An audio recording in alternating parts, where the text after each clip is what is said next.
been 1 year since the chaos at the Capitol. They broke the glass.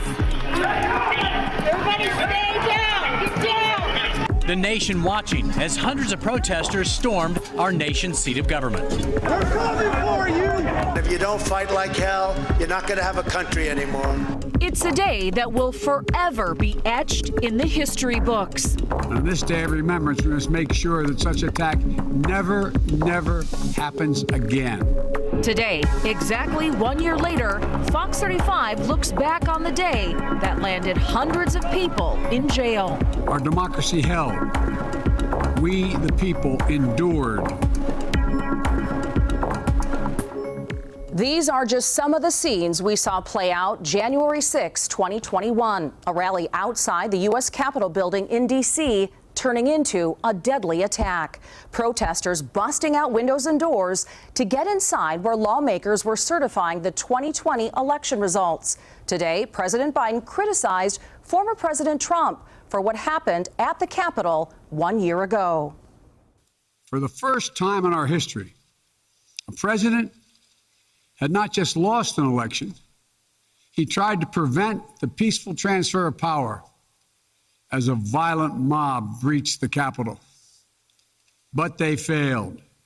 They failed.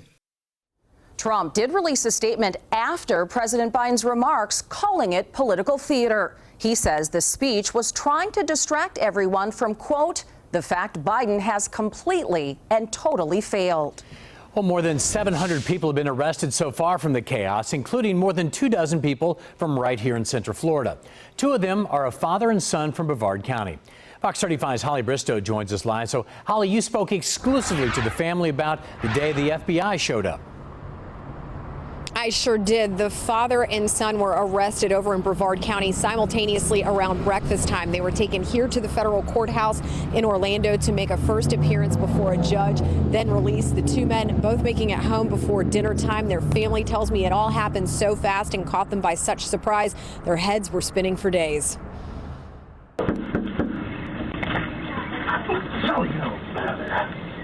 Hey, think you can help you?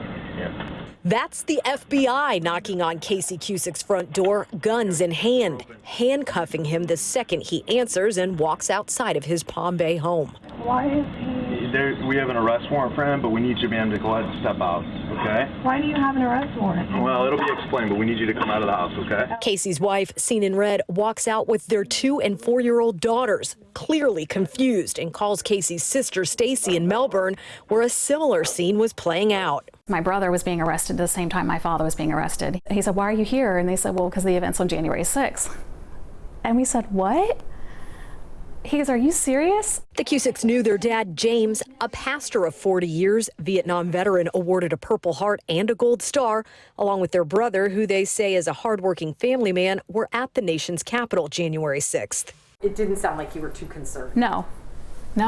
So my dad is very patriotic. So to see him go to Washington, D.C., it was like, okay, let us know when you get home. It wasn't a big deal to us. So no, I had no worries about it or anything. Investigators say body cam captured this pic of James Cusick wearing a white hat, white turtleneck, and black jacket inside the Capitol at 3:16 p.m. Another shot shows son Casey behind him wearing a red beanie. The father and son and a member of their Bible study group are charged with knowingly entering a restricted building, disorderly disruptive conduct, violent entry on Capitol grounds. Katie Cusick says the feds recently added a fourth charge, parading, demonstrating, or picketing the Capitol building. When they were saying what's happening, I did talk to him while he was up there. It was just completely different. Thought it was very different from their side of the story, what they were seeing. Apparently there were different time frames, things that were going on. Reading through the Cusick's arrest affidavits, the feds don't spell out or accuse the two or their friend of any acts of violence or vandalism. According to their indictments, geo-tracking on their smartphones placed the Cusicks inside the Capitol January 6th. So do these police body cam pics. The Cusicks want all 4 misdemeanor charges against their dad and brother dropped. I mean, I stand behind him 100%, and my brother. And the Cusicks have court dates scheduled, 2 of them, in fact, in February, but so far they still do not have a trial date set yet. For now, reporting live at the federal courthouse, Holly Bristow, Fox 35 News. Holly, before we let you go, I'm just curious how life has changed for this family since the arrest over the past year. You know, they say it hasn't really changed a lot. However, both men did have to hand over their passports, and they do have to periodically check in with the federal government to let them know that they're still there. They haven't gone anywhere, John. All right. Thanks a lot, Holly.